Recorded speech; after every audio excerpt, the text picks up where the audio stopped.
Hello, আজকে paper দিয়ে একটা ক্রাফটিং করব। প্রথমে আমি এখানে অনেকগুলা পেপার রোল করে নিয়েছি। এইগুলো আমি আগে থেকে করে রেখেছিলাম, তাই আর ডিটেল অ্যাড করতে পারছি না। স্কেলের সাহায্যে এগুলোর এক পাশে আমি সমান করে নিয়েছি। এরপর মাস্কিং টেপ দিয়ে এগুলাকে জয়েন্ট করে নিচ্ছি। অনেকের কোয়েরিজ থাকে যে এগুলো কি টেপ, প্রাইস কত। তো এখানে আমি ছোট মাস্কিং টেপগুলো ইউজ করেছি। এগুলোর প্রাইস সম্ভবত 25 টাকা থেকে 30 টাকা করে।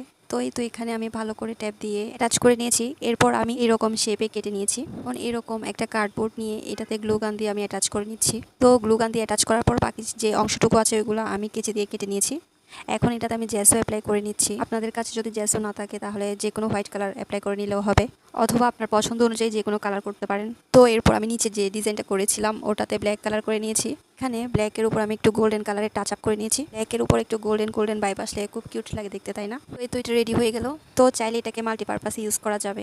এটাতে কলম রাখতে পারেন, অথবা ক্লে টুলস, অথবা ব্রাশ সেট, যে কোনো কিছুই রাখতে পারেন। আমার এই ইজি ক্রাফটিং কেমন হয়েছে জানাবেন। থ্যাংক